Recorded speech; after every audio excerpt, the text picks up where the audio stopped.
Some stories aren't just told, they are felt. Welcome to Phoenix Soul Stories.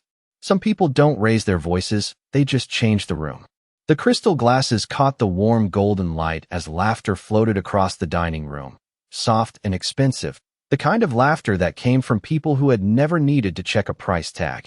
Outside, Manhattan moved in restless waves, but inside La Varelle, time slowed to a curated elegance, where every movement was measured, every detail intentional, and every guest accustomed to being seen, except the ones who served them. Clara Whitmore moved quietly between tables, her steps precise, her posture effortless, her expression calm in a way that wasn't practiced but chosen, like someone who understood more than she ever said. She carried a tray with steady hands, placing a bottle of Napa Valley Red at a corner table where a group had just been seated, her eyes briefly scanning the room, not nervously, but observantly, as if she were reading something invisible to everyone else. At the center of that table sat Ethan Caldwell, a billionaire whose name appeared in headlines more often than he did in public. His navy suit tailored within an inch of perfection, his watch catching the light with understated authority, his presence quiet but undeniable.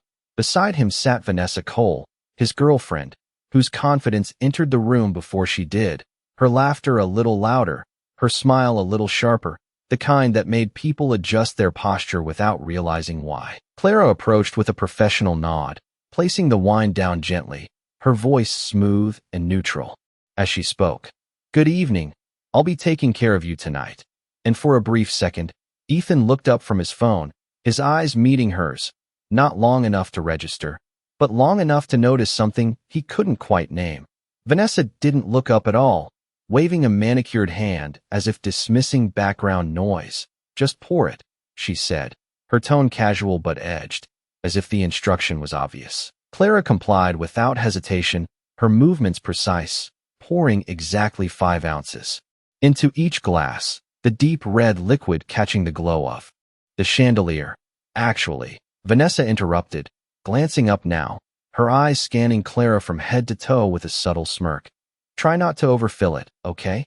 This isn't a diner." The table chuckled lightly, not loudly enough to be cruel, but enough to create a ripple. Clara paused for half a second, then adjusted her pour slightly, her expression unchanged.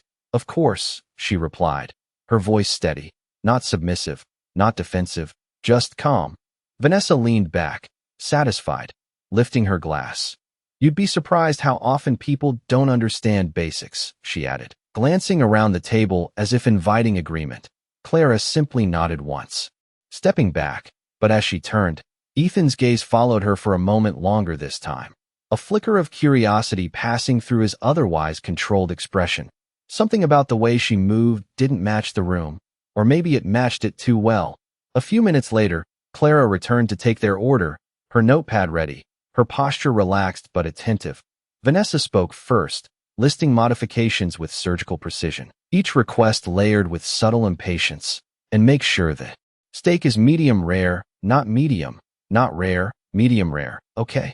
Clara met her gaze. "Medium rare," she repeated softly, writing it down with deliberate clarity.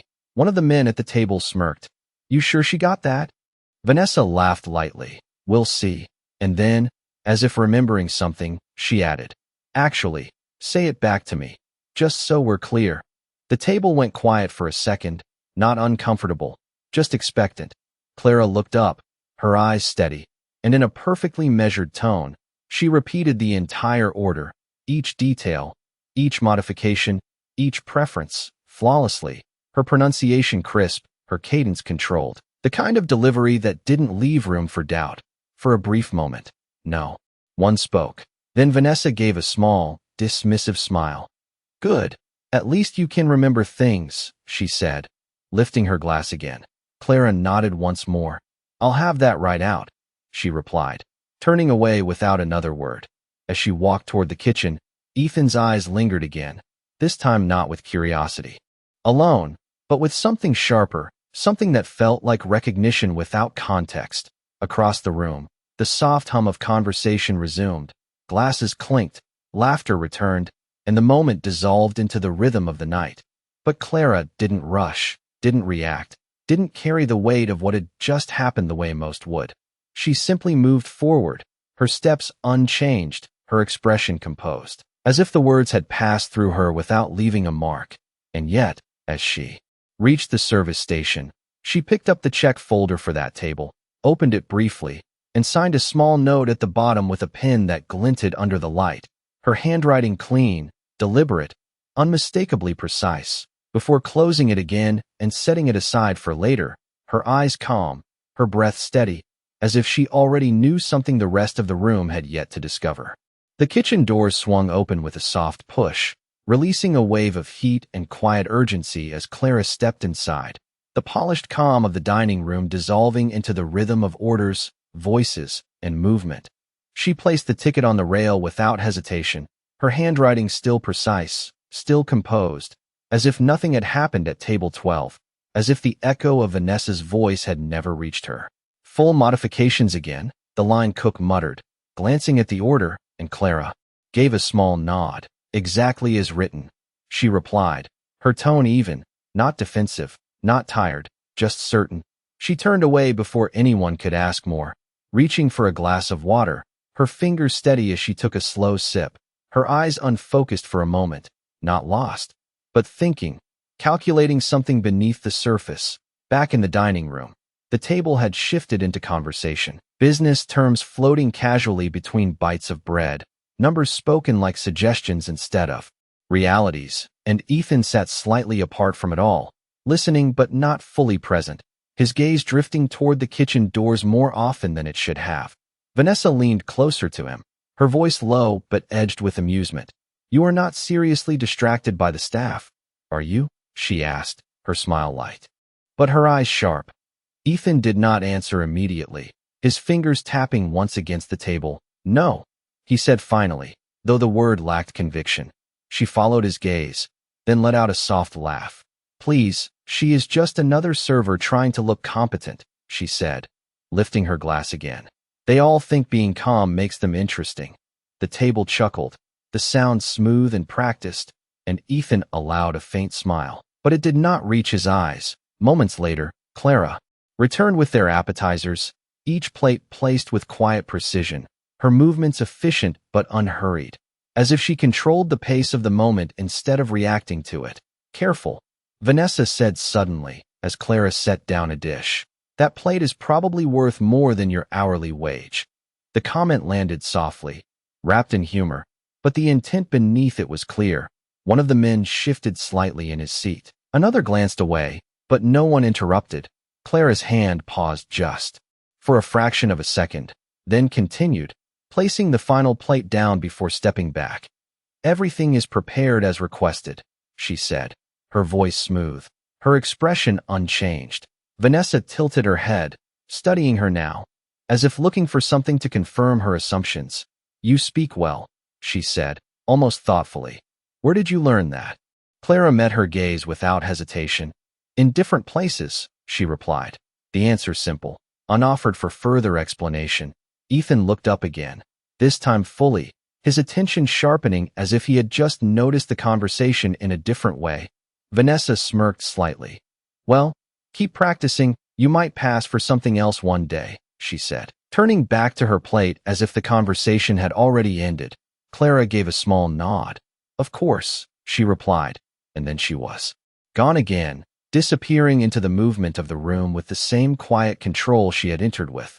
The meal continued, courses arriving and clearing, conversation rising and falling, but something had shifted, subtle but present, like a note slightly out of tune that only one person could hear. Ethan found himself watching the details now. The way Clara adjusted a glass before it was noticed, the way she anticipated a request before it was spoken, the way she never once hesitated, even when interrupted, even when tested.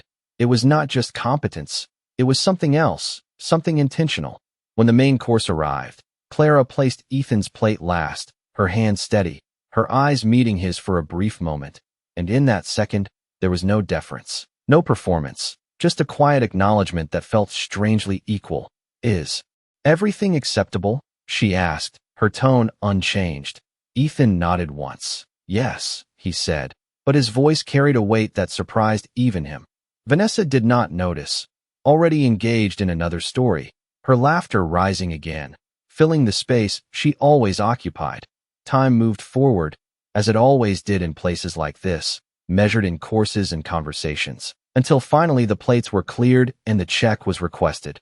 Clara returned with the folder, placing it gently at the edge of the table, her fingers lingering for just a moment before she stepped back. Vanessa reached for it first, flipping it open with casual confidence, her eyes scanning the total before she paused, just slightly, her expression flickering in a way that was almost imperceptible. "What is this?" she asked, her tone light, but edged again, and Ethan leaned in, his gaze dropping to the page at the bottom of the receipt. Beneath the printed total was a handwritten note, clean, deliberate, impossible to ignore. "Thank you for your time. Some roles are temporary. Others are chosen." Below it, a signature, precise and unmistakable, Clara Whitmore, and beneath that, in smaller print, a name that did not belong to a server, Whitmore Holdings. The air at the table shifted, not dramatically, not loudly, but enough to be felt, like the first second before a realization fully forms. Ethan's eyes lingered on the name, something clicking into place without explanation, while across the room, Clara stood near the service station, her posture relaxed, her gaze steady, as if she had already moved past this moment, as if she knew exactly where it would lead next. The moment lingered longer than it should have, not because anyone said anything, but because no one did. Vanessa closed the check folder slowly, her expression tightening just enough to reveal that something had shifted beneath her confidence. While the others at the table avoided eye contact, their earlier laughter dissolving into polite silence, Ethan did not move, his gaze still fixed on the name written in clean, deliberate ink, Clara Whitmore, and beneath it, Whitmore Holdings, the words settling into his mind with a quiet weight that refused to be ignored. "It is probably a joke," Vanessa said finally, her voice light but slightly forced, as if she were trying to restore the balance of the room. "People love to feel important," she added, sliding the folder back onto the table. Ethan did not respond immediately, his fingers brushing the edge of the paper, tracing the ink as if it might reveal something more. "People do not sign jokes like this," he said quietly, his tone measured, thoughtful, and for the first time that evening, not dismissive. Vanessa let out a small laugh. "You are overthinking it," she replied, reaching for her bag. "It is a waitress with good handwriting, that is all." But her eyes flickered again, betraying a hint of uncertainty she could not fully hide. Across the room, Clara moved as she always had, steady, composed, clearing another table with the same quiet efficiency, as if the note she had written no longer belonged to her. The manager approached her briefly, whispering something about a late reservation, and she nodded, adjusting her sleeve before stepping toward the entrance to greet the next guests. There was no trace of tension in her posture, no sign that she had disrupted anything at all, but Ethan saw it differently now, the calm no longer invisible, the precision no longer routine. He stood slowly, the movement drawing a few glances from the table. "I will take care of this," he said, reaching for the folder, his voice controlled, but carrying a finality that did not invite discussion. Vanessa frowned slightly. "We are leaving," she said, as if reminding him of something obvious. "In a moment," he replied, already stepping away, his attention fixed on the direction Clara had gone.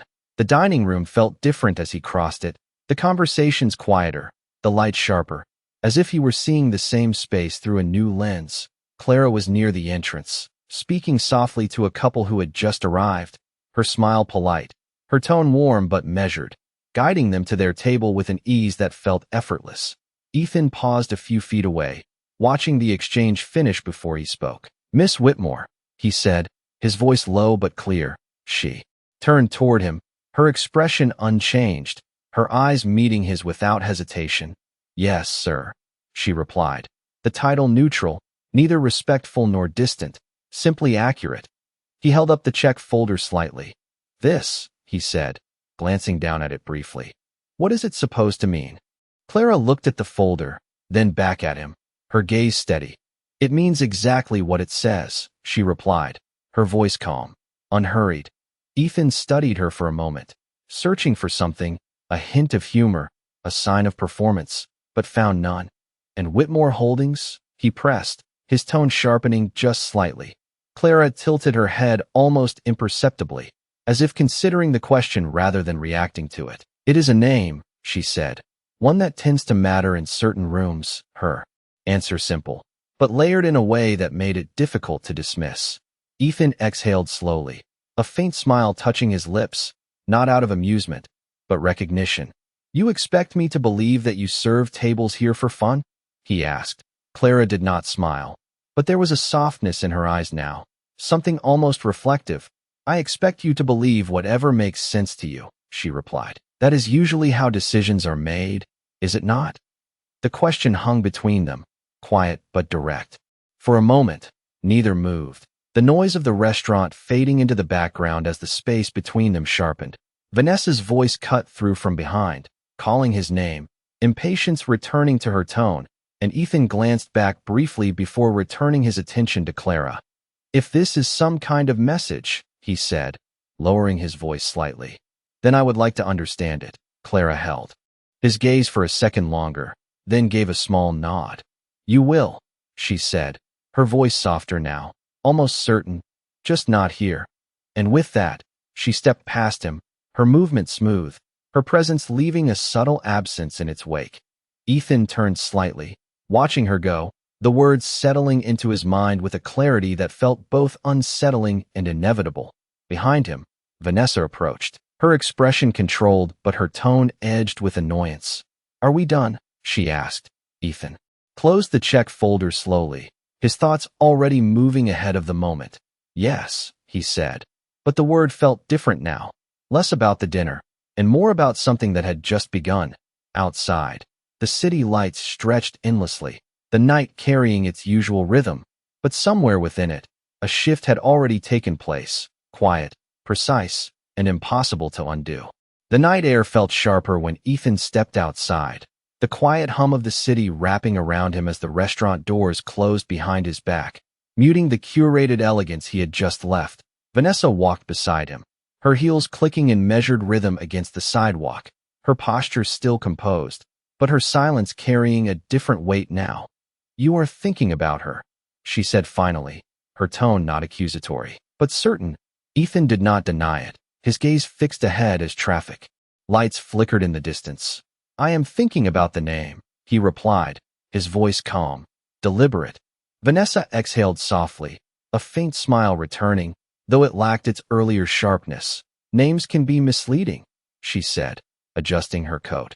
People like to create illusions. Ethan nodded once, but the gesture felt more like acknowledgement than agreement. The car pulled up smoothly, the driver stepping out to open the door, but Ethan did not move immediately, his mind already shifting.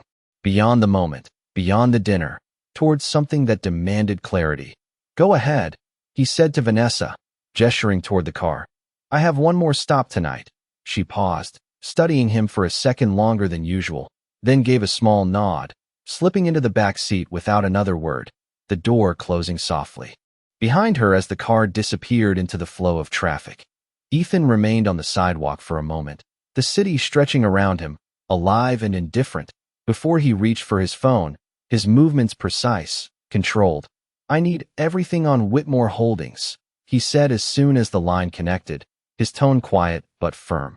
Full profile, ownership structure, recent acquisitions, and any connection to hospitality or private equity. There was a brief pause on the other end, then a response, efficient, immediate.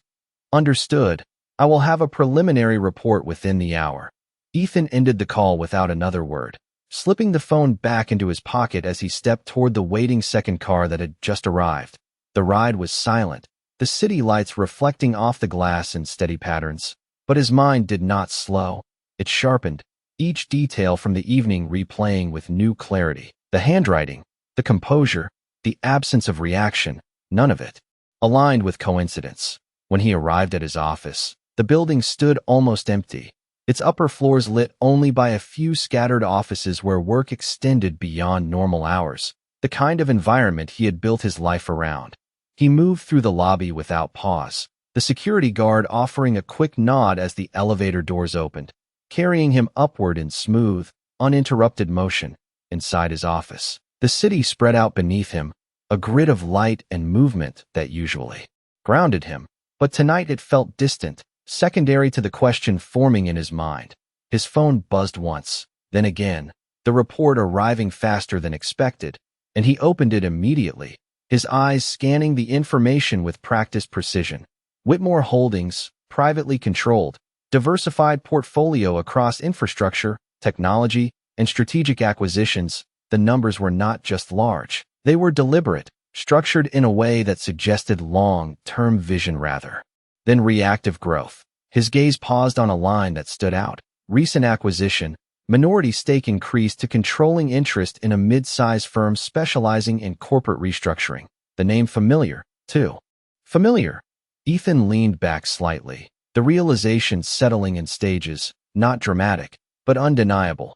The company in question was one he had been negotiating with for weeks, a deal that had stalled without clear explanation, and now the reason began to take shape.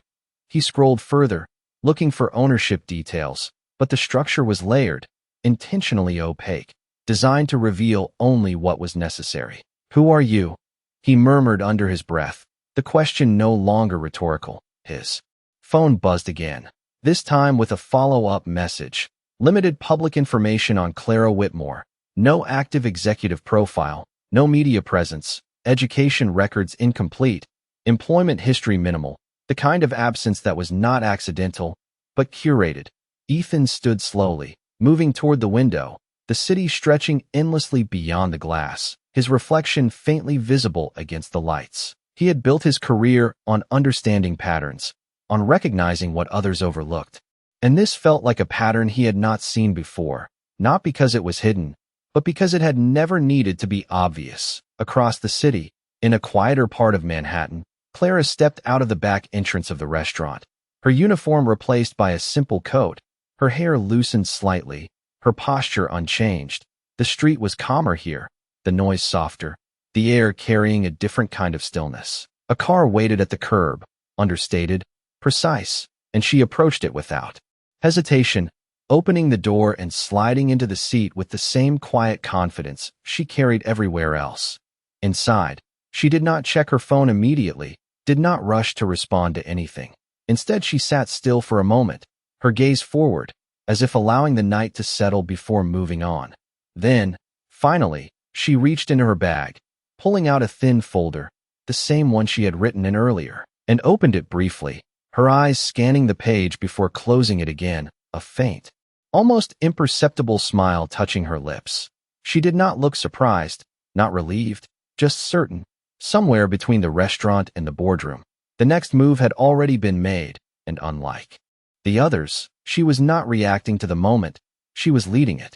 Morning arrived without hesitation, the city already in motion as sunlight reflected off glass towers and polished steel, turning Manhattan into something bright, precise, and quietly unforgiving. Inside Caldwell Group headquarters, the atmosphere carried a different kind of energy, sharper, more focused, the kind that came from decisions waiting to be made. Ethan stood near the window of his office, his tie perfectly aligned, his posture composed, but his thoughts still anchored to the name he had read hours earlier. Whitmore Holdings did not feel like coincidence anymore. It felt like timing, and timing was rarely accidental. His assistant stepped in with a tablet, her voice calm, efficient. "The board meeting is set for 9:30, and the updated shareholder report has been circulated." Ethan nodded once, taking the tablet without looking at her, his eyes already scanning the document, searching for confirmation, for alignment, for something that would connect the night before to the room he was about to enter. The numbers appeared first, percentages, distributions, familiar structures, but then the shift revealed itself, subtle but undeniable, a controlling stake that had not been there before, positioned carefully, deliberately, and held under Whitmore Holdings. Ethan's fingers paused against the screen, the weight of the realization settling in with quiet precision. Across the building, executives gathered, conversations low but purposeful, unaware that the structure beneath them had already changed. The boardroom doors remained closed for now, a space waiting to define the next direction of the company. But the direction itself had already begun to move. Ethan walked toward the room without rushing, his steps measured, controlled, the hallway stretching ahead of him like a line he had walked 1,000 times before. Except this time, something felt different, not uncertain, but challenged. Inside, the board members took their seats, papers aligned, screens ready, each person carrying their own expectations of how the meeting would unfold. Vanessa entered shortly after, her presence as polished as ever, her confidence intact, her expression composed, as if the previous night had already been categorized and dismissed. She offered Ethan a small smile as she sat, one that suggested familiarity, control, and the assumption that nothing had truly shifted. Ethan acknowledged it with a slight nod, but his attention remained elsewhere, fixed on the empty chair at the far end of the table, the one reserved for a shareholder who had yet to arrive. "We can begin," one of the board members suggested, glancing at the clock, but Ethan raised a hand slightly. "We will wait," he said, his voice calm but definitive, leaving no room for discussion. The room settled into a quiet pause, seconds stretching just enough to be noticed, just enough to create tension without explanation. Then the door opened. It was not dramatic, not loud, just a simple motion, but every head in the room turned instinctively. Clara stepped inside with the same composure she had carried the night before. But everything else had changed. The uniform was gone, replaced by a tailored white suit that reflected the morning light, her hair neatly styled, her posture identical to what it had always been, calm, precise, unshaken. She did not rush, did not hesitate. She simply walked forward, each step measured, each movement intentional, until she reached the empty chair.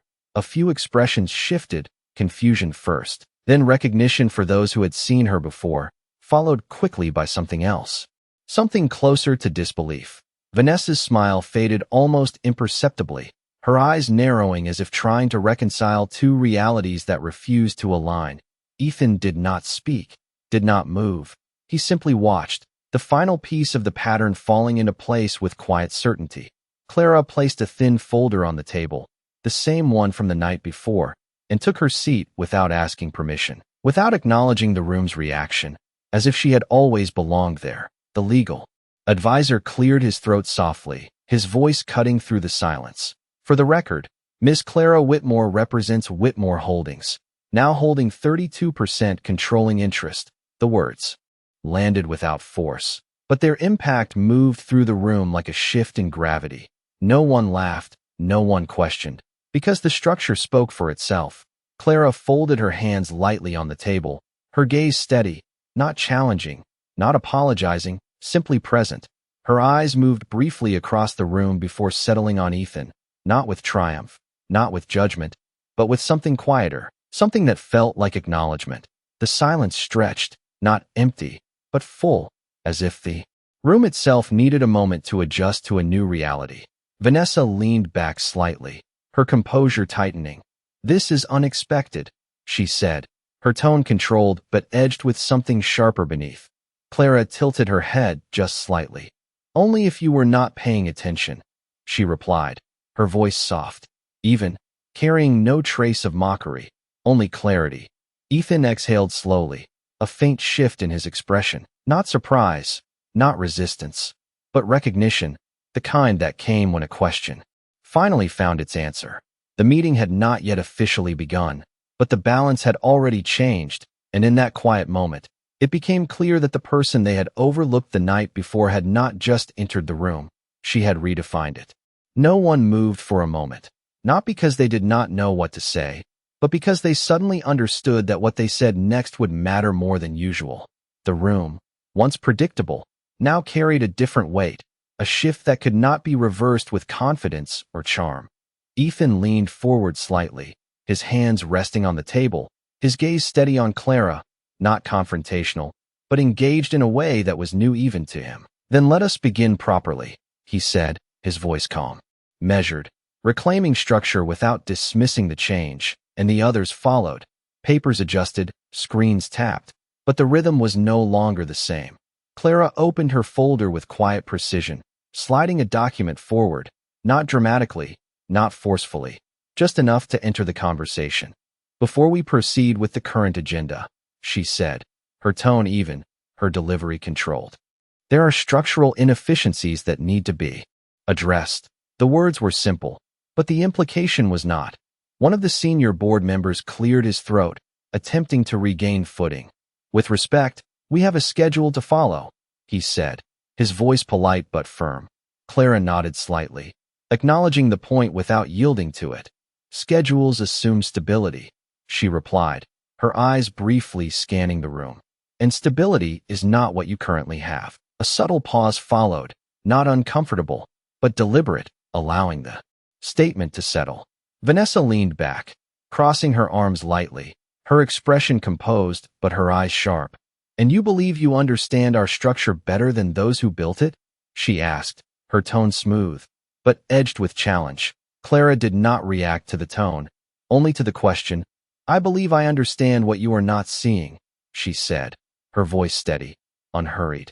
Ethan watched the exchange closely, not interrupting, not defending, simply observing, the way he did when evaluating something that required more than instinct. Clara continued, her fingers resting lightly on the document. Your expansion into mid-tier acquisitions has been reactive, not strategic, she said, her words precise. You are chasing growth signals instead of creating them. A few glances were exchanged around the table, subtle, but noticeable. She turned one page, sliding it slightly toward the center. This, she added, is where the shift begins. The numbers spoke without exaggeration, patterns emerging that had been overlooked or perhaps ignored. Ethan's eyes moved across the page, recognizing the alignment, the logic, the quiet correction embedded within it. Vanessa let out a small breath, a hint of disbelief in the sound. You are presenting analysis, she said, not authority. Clara met her gaze without hesitation. Authority follows clarity, she replied, her tone unchanged, not the other way around. The room stilled again, not because of the words alone, but because of how they were delivered, without tension, without urgency, just certainty. Ethan leaned back slightly, his expression shifting, not defensive, not resistant, but thoughtful. And what do you propose? He asked, his voice low, controlled, but now carrying a note of genuine interest. Clara did not rush to answer, allowing a brief silence to form, not as hesitation, but as structure. We restructure the acquisition strategy, she said finally. Focus on leverage, not volume, and reposition within 90 days before the current trend becomes a liability. Her words were not loud, but they landed with clarity. One of the board members nodded slowly, almost involuntarily, while another adjusted his glasses, reviewing the numbers again. Vanessa's posture remained composed, but her expression had shifted, the earlier confidence now layered with something more cautious, more aware. Ethan exhaled quietly, a faint smile touching his expression, not out of amusement, but recognition. You came prepared, he said. Clara's response was immediate, but soft. I came when it mattered, she replied, her eyes steady on his. The statement lingered, not confrontational, but meaningful, as if it carried more than just the meeting itself. Ethan held her gaze for a second longer than necessary, something unspoken passing between them, not agreement, not yet, but something closer to understanding. The room, once defined by hierarchy, now felt balanced differently, not equal, but aligned around a new center. Vanessa shifted slightly, her voice returning, controlled but quieter. And last night, she said, her words careful. Was that part of your preparation as well? The question hung in the air, carrying more than its surface meaning. Clara did not look away, her expression unchanged. Last night was information, she said, her tone calm. Today is application. The distinction was simple, but absolute. Ethan looked down briefly, then back up, a subtle change in his posture, less rigid, more present, as if he had stepped into a different role without fully realizing it. Outside the boardroom, the city continued as it always did, unaware of the shift taking place inside. But within those walls, something had already been redefined, not loudly, not forcefully, but with the kind of precision that left no room for reversal. The air in the boardroom no longer belonged to habit. It belonged to attention, and attention had shifted. The documents on the table were no longer just numbers. They were being read differently now, not as confirmations of past decisions, but as questions about what should happen next. Ethan leaned forward again, this time not as the one leading by default, but as someone choosing to engage, his fingers lightly tapping once against the table before stilling. "If we follow your restructuring timeline," he said, his voice steady, "what does that cost us in the first quarter?" The question was not defensive. It was precise, the kind that tested not the idea, but the person behind it. Clara did not look down at her notes. She did not need to. "Short-term margins will tighten by approximately 3.8%, she replied, her tone even. "But the repositioning offsets that within 2 quarters through controlled leverage rather than reactive expansion." She paused just long enough to let the numbers settle, then added, "It is not about avoiding loss. It is about choosing where you absorb it." A subtle shift moved through the room, not disagreement, but recalibration.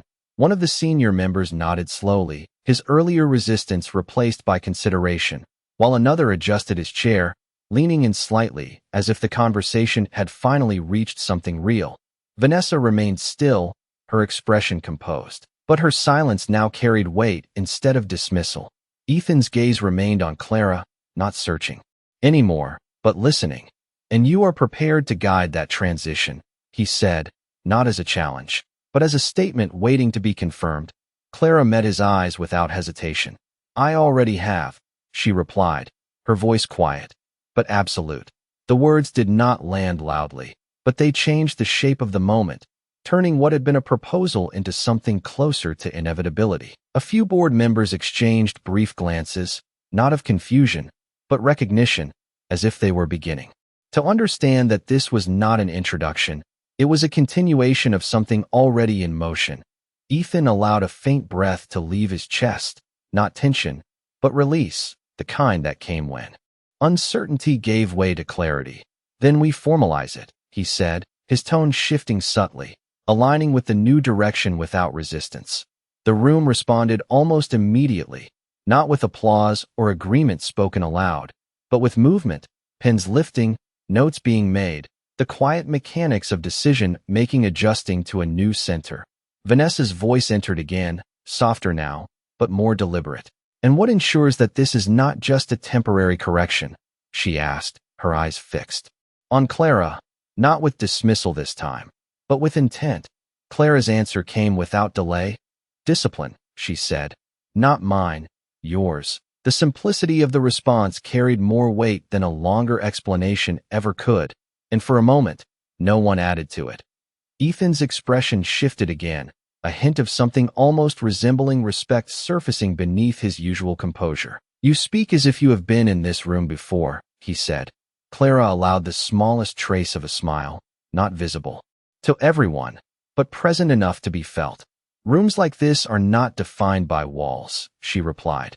"They are defined by decisions." Her gaze moved briefly across the table before returning to him, steady, grounded.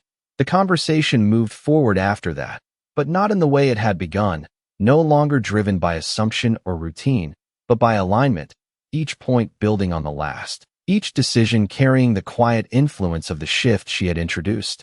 Outside, the city continued its rhythm, unaware that inside a single room, direction had changed without announcement, without resistance, simply because it made sense.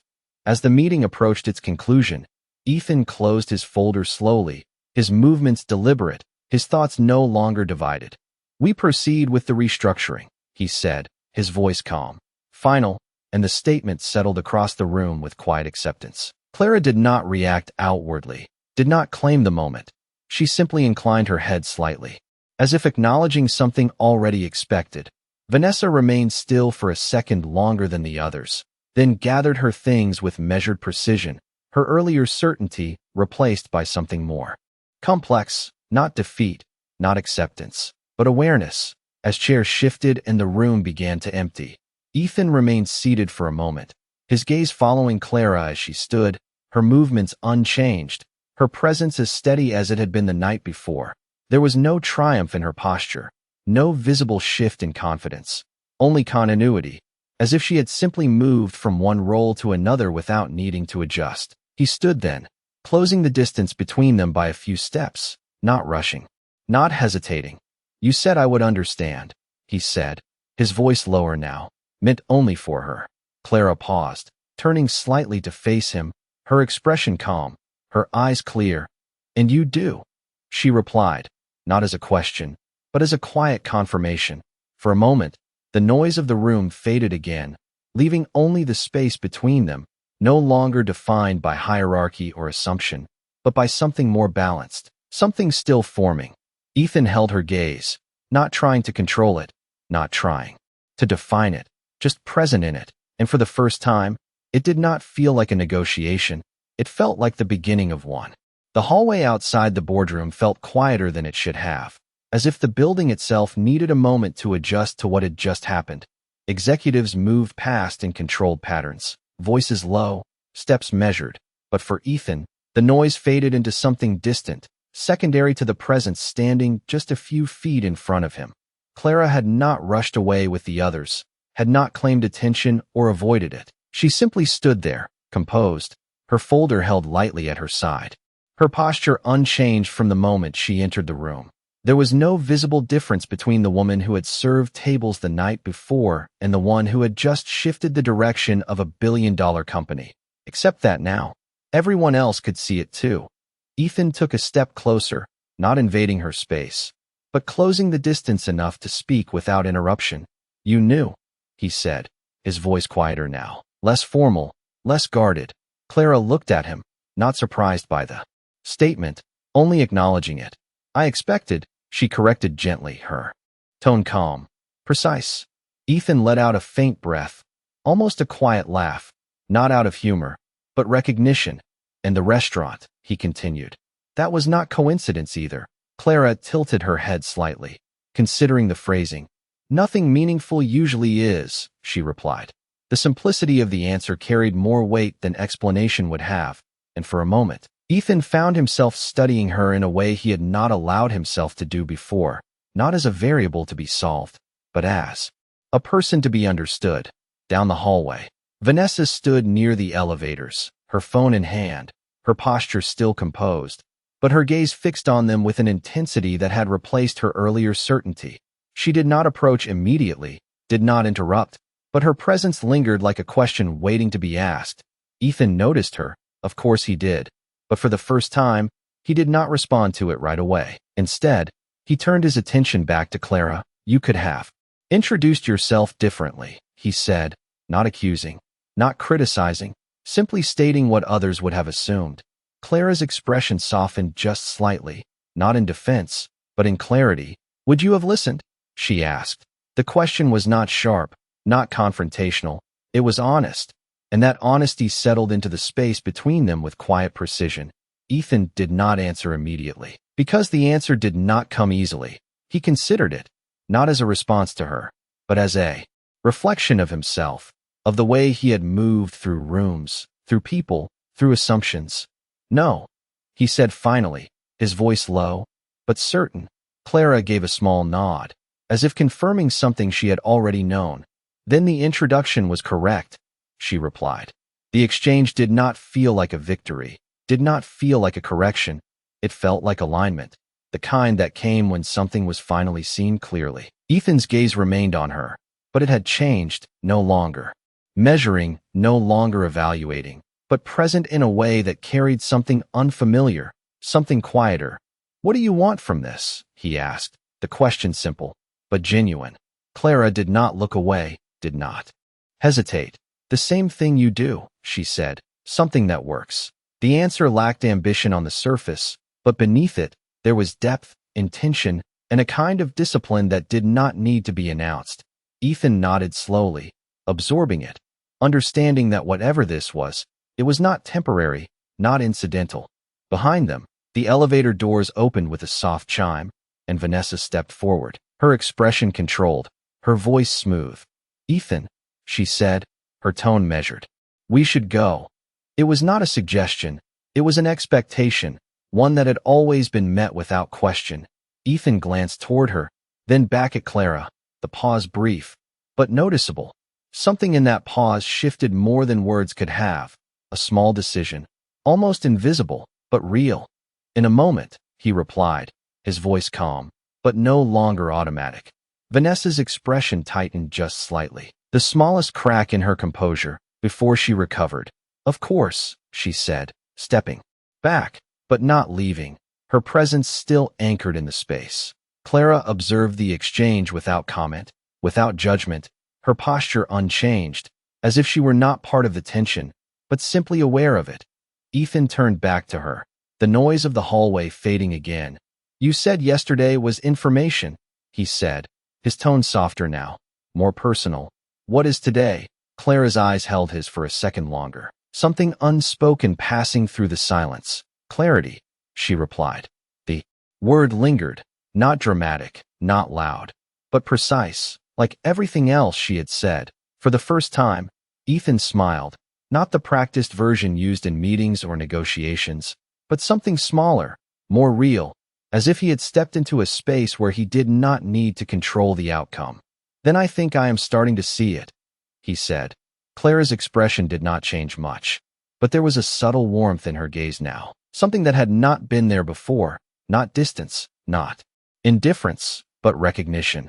The hallway, the building, the city beyond it all continued as they always did, but between them, something had shifted again, quieter this time, not a reversal of power, but a leveling of it, where neither needed to prove anything. And for the first time, that felt like the beginning of something neither of them had planned, but both of them understood. The day did not end with the meeting. It unfolded quietly beyond it, as if the most important part had already happened and everything else was simply catching up. The sun had shifted higher over Manhattan, casting clean lines of light across the streets below, and somewhere between the boardroom and the city outside, the tension that once defined the space had softened into something more deliberate. Ethan stood by the floor-to-ceiling window in his office, his jacket unbuttoned now, his posture less rigid than it had been hours earlier, the city stretching endlessly before him but no longer holding his full attention. Behind him, the door opened without announcement, not abruptly, not cautiously, just naturally, and Clara stepped inside with the same quiet composure she carried everywhere else. She did not speak immediately, did not interrupt the moment. She simply walked in, closing the door softly behind her, her presence shifting the room in a way that did not demand attention, but always received it. Ethan turned slightly, not surprised, as if he had expected her, or perhaps hoped she would come. "I was wondering if you would stop by," he said, his voice calm, but no longer guarded. Clara allowed the faintest trace of a smile, not for effect, but because the moment felt earned. "You asked the right questions," she replied, her tone even, stepping closer without hesitation. For a brief second, neither spoke, the silence not empty, but full, the kind that did not need to be filled. Ethan gestured lightly toward the seating area and near the window. "Coffee," he offered, the word simple, almost out of place in a room usually reserved for negotiations and numbers. Clara nodded once, taking a seat across from him as he poured 2 cups, the movement unhurried, unpolished in a way that felt more real than anything that had come before.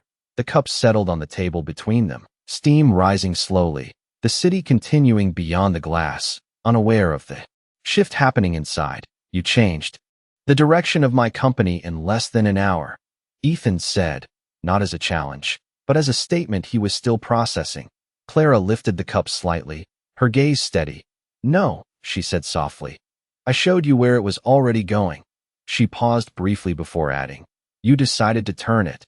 The distinction was small, but it mattered. Ethan leaned back slightly, considering it, not resisting, not dismissing, but accepting it with a quiet clarity that had not been there before. "And last night," he said, his tone softer now, "was not about proving anything." Clara shook her head slightly, her expression calm. "It was about observing," she replied. "People reveal more when they think they are being watched for something else." Her eyes met his, not accusing, not distant, just honest. Ethan exhaled slowly, a faint smile forming. "I did not like what I saw," he admitted. Clara's response came without hesitation. "Neither did I," she said, and for the first time there was something almost light in her voice. Not humor exactly, but a shared understanding. The moment lingered, the kind that did not need to be extended because it already held enough. Outside, the city moved forward, taxis passing, people crossing streets, decisions being made in offices just like this one. But inside, the rhythm had changed. Ethan leaned forward slightly, his voice quieter now, more personal. "I do not want this to be just business," he said, the words careful, not rushed, not rehearsed. Clara did not look away, did not react immediately, allowing the statement to settle before responding. "Then it should not be," she said, her tone steady, not inviting, not rejecting, simply open. Ethan held her gaze, something unspoken passing between them, not sudden, not overwhelming, but clear, the kind of connection that formed not from intensity, but from recognition. "I would like to understand you," he continued, his voice measured, but genuine, "not just your strategy." Clara's expression softened just slightly, the smallest shift, but enough to be felt. "That takes time," she replied. Ethan nodded once, a quiet acceptance. "Then I will make time," he said. The simplicity of the exchange carried more weight than any declaration, because it was not built on impulse, but on intention. Clara lifted her cup again, taking a small sip before setting it down, her eyes still on his. "Then we start there," she said. The words were not dramatic, not final, but they marked something real, something grounded, something that did not need to be rushed to be meaningful. Ethan allowed himself a small smile, not the kind used in boardrooms or negotiations, but something quieter, more honest, as if he had stepped into a space where control was no longer the goal. The room remained still, the city continued beyond it, but between them, something had shifted completely, not in power, not in position, but in understanding. And in that quiet balance, where neither needed to prove anything, something new began to take shape, not loudly, not quickly, but with the kind of certainty that did not need to announce itself, because it was already there. If this story touched you, don't forget to like, share it with someone who needs to hear it today, and share where you are watching, and subscribe to Phoenix Soul Stories channel for more powerful and touching moments. Your support helps us bring more stories about dignity, truth, and quiet strength to life. Stay with us for stories that change the way you see people.